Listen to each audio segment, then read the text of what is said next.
Olá, eu sou o Rui Miguel Tovar, estou no 00.pt para o Destino Saudade.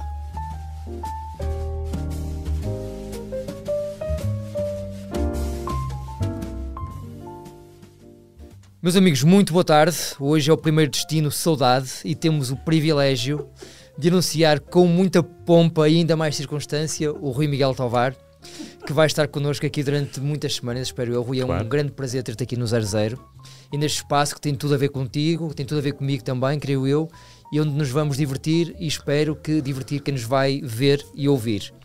Assim espero, Rui, claro. Queres explicar um bocadinho só o que vai ser este Destino Saudade? Claro. Bom, primeiro de tudo, obrigado por estar neste quarto escuro, esta sala escura contigo.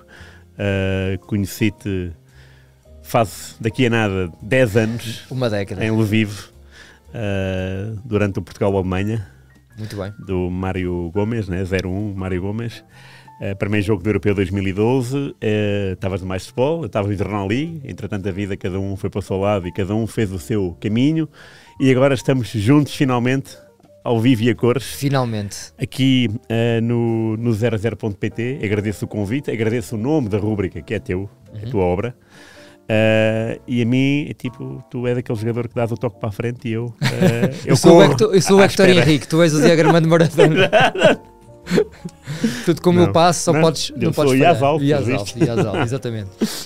Rui, cada programa vai ser dividido em 2 segmentos. É verdade, o primeiro chama-se Great Scott, o segundo Domingo Desportivo, e vamos ter no fundo uma efeméride e um jogador que faz parte do teu imaginário, infantil ou juvenil, e portanto vamos ter acima de tudo memória, muita memória, não é? Sim, é aquilo que mais me dá, exercitá-la.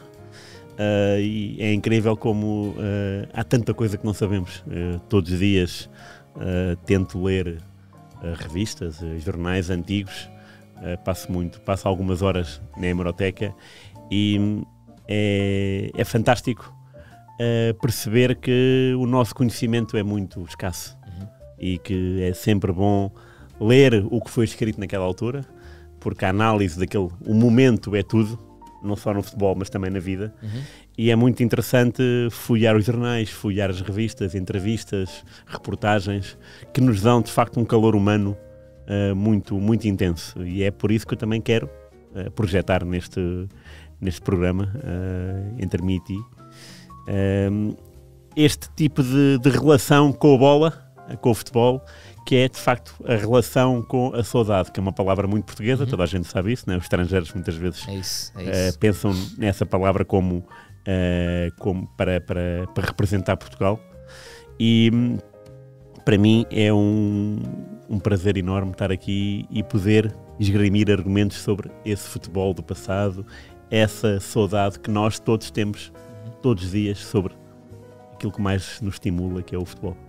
Acho que, antes de irmos ao nosso assunto que nos traz aqui, acho que todos nós temos um bocadinho aquela sensação de que o futebol do antigamente é que era. Não sei se tem a ver com a nossa idade, com a avançada idade, ou se tem a ver mesmo com o próprio futebol. Deixo isto no ar, não tenho uma resposta muito objetiva, mas é um bocadinho isso. Acho que pulsa dentro de nós, não é? Sim, cada um pode ter o seu argumento, não é? Nós gostamos, obviamente, dos jogos todos à mesma hora. Pelo menos eu, os jogos todos à mesma hora, quase todos à mesma hora. O futebol de 1 a 11 também era muito interessante. O jogador puro e duro, portanto, sem muita gente à sua volta, sem aquele entorno. E também não haver muros entre os clubes e o jornalismo. Agora levantaram-se muitos muros, alguns deles intransponíveis, e o que, quando olho para a frente, não vislumbro uma melhoria, ao invés, até vejo que o futebol vai se tornar cada vez mais, os jogadores vão intervir cada vez mais nas redes sociais, portanto, e estão a falar para ninguém, portanto, falam para toda a gente e para ninguém, porque não têm quem lhes faça perguntas, e isso é o mais importante que há, porque numa entrevista tu podes ter o guião preparado, mas é também de elementar justiça e, sobretudo, sensibilidade, mudar a agulha quando o entrevistado te dá uma pérola que tu não estás à espera. Obviamente. Porque a conversa é assim mesmo. É assim mesmo. E aliás, com os nossos amigos é a mesma coisa, né? Às vezes estamos numa jantarada, numa almoçarada, pensamos que vai ser assim e de repente Já estamos há um muito U-turn. longe.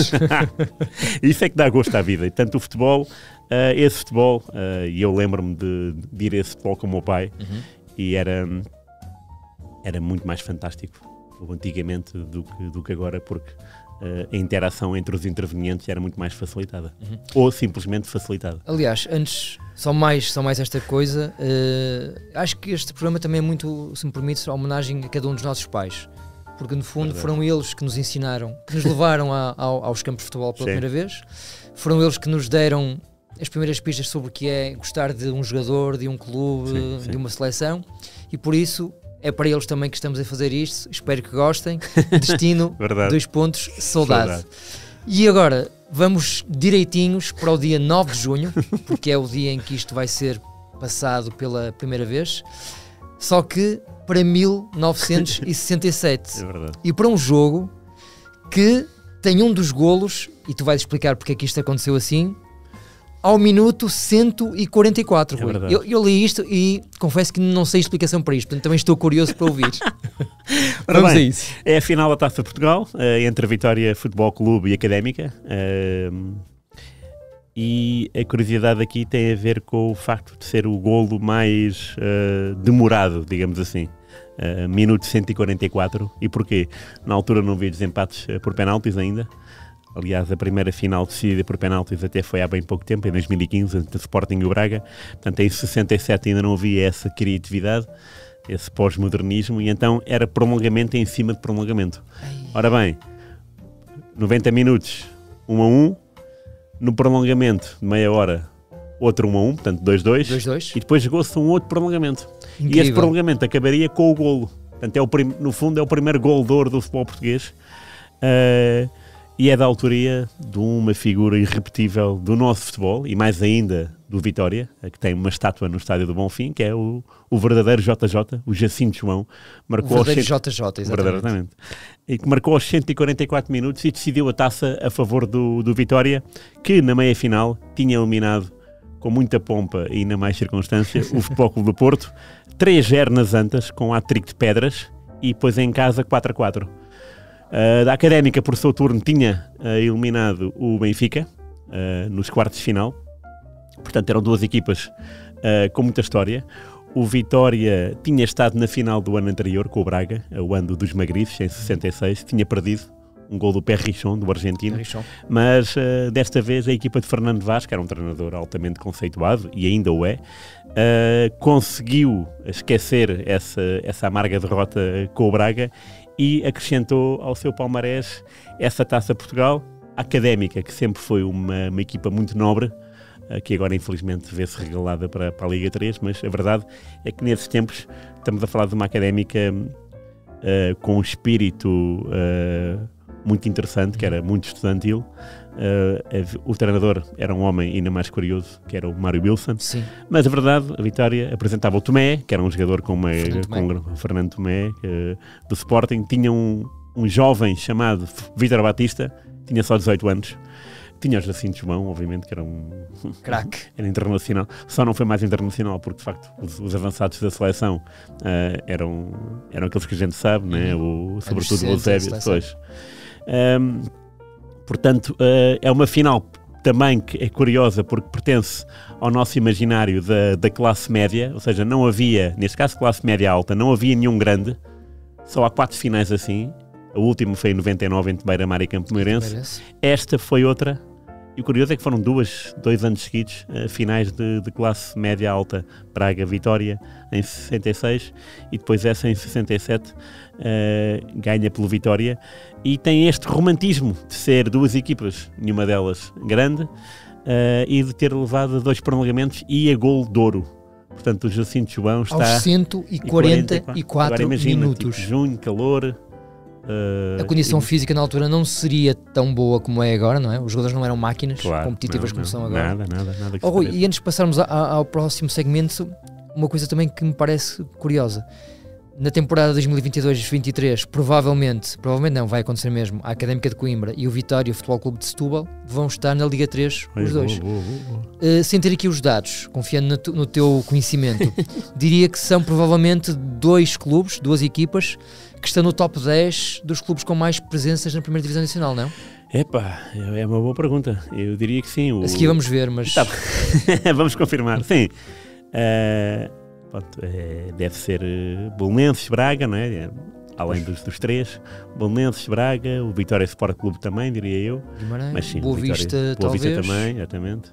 Mas sim, Académica. E a Académica já está arredada há algum tempo e também teve... Um período também... um período um bocado negro. Mas são duas equipas. Para já representam duas escolas de futebol. Isso é que é muito importante. O Vitória do Pedroto é o primeiro Vitória do Fernando Vaz e depois o do Pedroto. É uma equipa que jogava futebol de uma forma muito atraente, muito bonita. E a Académica também o fazia com o Mário Wilson, que até, aliás, era o jogo de pé para pé. Até se dizia que era um jogo muito coletivo, muito de Football Association. Portanto, se não tiverem no top 10, certamente que estão no top 15, e são duas escolas de futebol que deviam e devem ser sempre respeitadas e lembradas por todos os adeptos, porque carregam uma alma muito, muito, muito grande. E se o destino de 2 pontos de saudade é tratar de recordar esses tempos e dessas equipas, acho que essas duas são a fina flor do que é o futebol com alma. Avançamos para o nosso segundo segmento, que se chama Domingo Desportivo. E este nome aparece aqui com a devida vénia à RTP. Claro. Porque nós crescemos a ver Domingo Desportivo, muitas vezes apresentado pelo Sr. Rui Tavares, e porque também nos lembra o grandes jogadores que desapareciam na nossa casa domingo à noite, entravam pela sala adentro, sim. às vezes a preto e branco, depois mais tarde a cores, e por isso é um segmento onde tu falarás daqueles que são os teus heróis de infância e da tua adolescência também.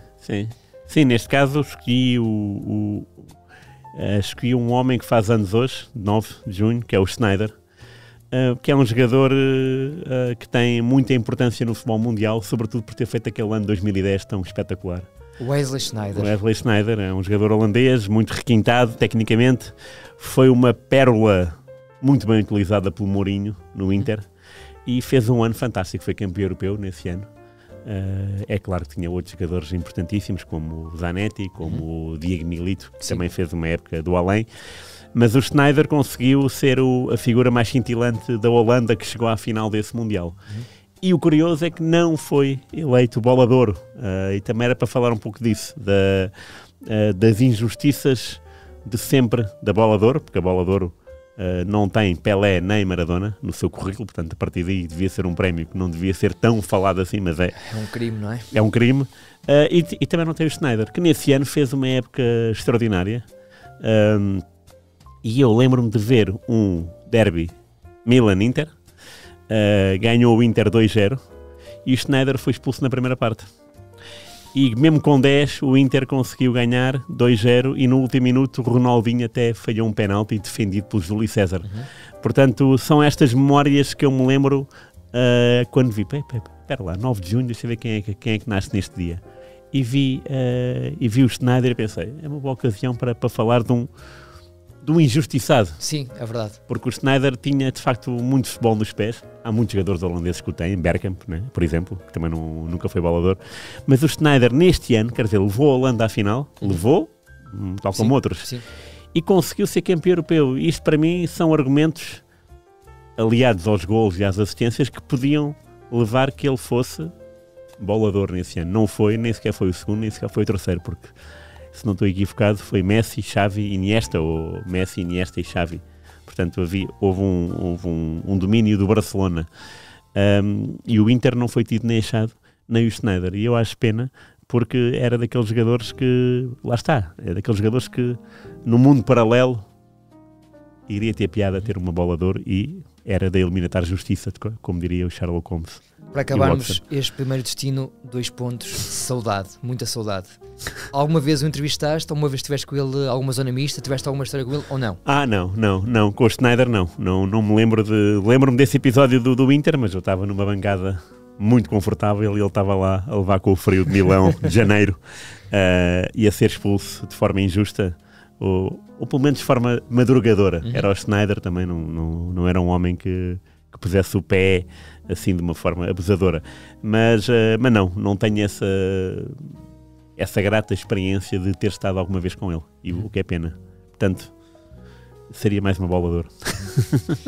Meus amigos, foi o primeiro Destino Saudade com o Rui Miguel Tovar. Na próxima semana, dia 16 de junho, voltaremos. Até lá. Até lá.